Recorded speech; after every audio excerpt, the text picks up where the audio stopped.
బొమ్మ మహేష్ కుమార్ గౌడ్ ధీమా వ్యక్తం చేశారు. ఎంపీ అభ్యర్థుల ఎంపిక విషయంలో అధిష్టానం క్షుణ్ణంగా పరిశీలిస్తుంది అంటున్న మహేష్ కుమార్ గౌడ్తో మా ప్రతినిధి Srikanth face to face. Nizamabad జిల్లాకు వచ్చినటువంటి TPCC working president Mahesh Kumar గౌడ్కి ఘన స్వాగతం పలికారు. పెద్ద ఎత్తున కాంగ్రెస్ శ్రేణులంతా స్వాగతం పలికారు. భారీ ర్యాలీ కూడా నిర్వహించారు. ప్రస్తుతం మనతో పాటు మహేష్ కుమార్ గౌడ్ గారు ఉన్నారు. సార్ చెప్పండి, first of all I news తరఫున మీకు కంగ్రాచులేషన్స్. రానున్న రోజుల్లో కాంగ్రెస్ పార్టీ ఎలా ఉండబోతుంది? ఇప్పటికే నిజామాబాద్ జిల్లాలో ఇతర పార్టీల నేతలంతా కాంగ్రెస్ పార్టీలో క్యూ కడుతున్నారు. ఎట్లా ఉండబోతుంది?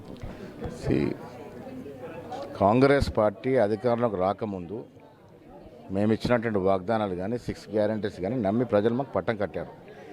ప్రజలు ఏదైతే రాష్ట్రంలో న్యాయం జరుగుద్దని 9.5 సంవత్సరాలుగా కోరుకున్న బంగారు తెలంగాణ కాలేదని, అది కాంగ్రెస్ వల్లే సాధ్యమవుతున్న నమ్మకంతో మాకు పట్టం కట్టారు. సో ఆ నమ్మకాన్ని, వాళ్ళ యొక్క ఆశయాల్ని వమ్ము చేయకుండా జాగ్రత్తగా ముందుకు తీసుకెళ్లాల్సిన అవసరం ఉన్నది. ఆర్థికంగా 7 లక్షల కోట్ల అప్పులో కూర్పేసి పోతూ జీరో బడ్జెట్ ఇచ్చిపోయినారు మనకి. సో దాన్ని గాడిలో పెట్టాల్సిన అవసరం ఉన్నది. 9.5 ఏళ్ల కేసీఆర్ పాలన అంతా కూడా సుతిలేని సంసారంగా నడిచింది.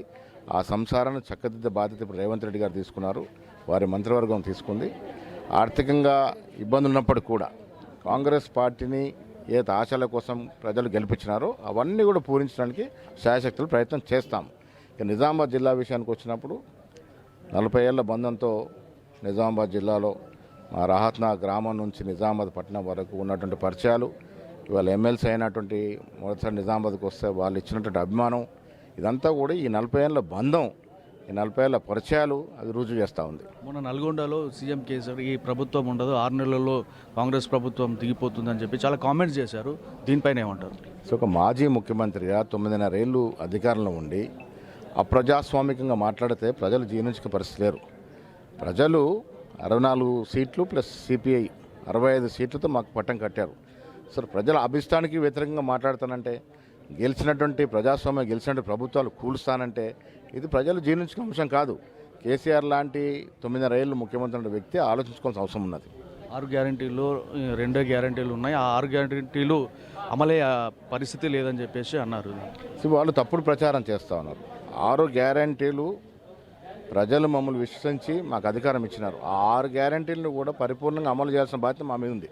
కాకపోతే ఇందాక చెప్పినట్టుగా ఆర్థిక పరిస్థితి జీరో పరిస్థితి మాకు ఇచ్చిపోయినారు. దాన్ని సర్దుకొని ప్రజలకు ఇచ్చిన వాగ్దానం పరిపూర్ణంగా అమలు చేసే దిశగా కాంగ్రెస్ పార్టీ ప్రయత్నం చేస్తున్నది. నిజామాబాద్ పార్లమెంట్ అభ్యర్థి ఎవరన్న దానిపైన ఇంకొక క్లారిటీ లేదు, ఒక ఉత్కంఠ అయితే నెలకొంది. ఎవరుండే అవకాశం ఉంటుంది? సీనియర్ నాయకులు 4-5 పోటీ పడుతూ ఉన్నారు. ఉన్న దాంట్లో ఎవరైతే మెరుగ్గా ఉంటుందో సర్వేలు జరుగుతూ ఉన్నాయి. ఇలా నిజామాబాదు గెలిచేటువంటి అవకాశం ఉన్నటువంటి స్థానం. సో ఈ స్థానాన్ని చేజార్చుకోకూడదనే ఉద్దేశంతో అన్ని యాంగిల్స్తో దాని మీద మేము సర్వేలు చేయిస్తూ ఉన్నాం. చివరిగా మహేష్ కుమార్ గౌడ్ను రానున్న రోజుల్లో మంత్రిగా చూడవచ్చా, టీపీసీసీ ప్రెసిడెంట్గా చూడవచ్చు? సో ఏది ఇచ్చినా ఎమ్మెల్సీ కూడా తుది దశలో రాదనుకున్న పరిస్థితి. సో హైకమాండ్ వద్ద అందరి యొక్క చరిత్రలు ఉన్నాయి, మేము చేసినటువంటి సర్వీస్ యొక్క రికార్డ్స్ ఉన్నాయి. వాళ్ళు ఏ స్థానానికి భవిష్యత్తులో మేము సూట్ అవుతామో ఆ స్థానం ఇస్తే దాన్ని పరిపూర్ణ న్యాయం చేయాల్సిన బాధ్యత మా మీద ఉంటుంది. ఇది రానున్న రోజుల్లో నిజామాబాద్ జిల్లాలో తెలంగాణలో పార్టీని మరింత బలోపేతం చేస్తాం. అలాగే పార్లమెంటు ఎన్నికలపైన పూర్తిస్థాయి దృష్టి కేంద్రీకరిస్తున్నామంటున్నారు. అలాగే ఎవరైతే మాజీ సీఎం కేసీఆర్ ఉన్నారో లేనిపోని ఆరోపణలు చేస్తూ కాంగ్రెస్ పార్టీ ప్రజల్లో ఒక వ్యతిరేక భావాన్ని తీసుకెళ్లే ప్రయత్నం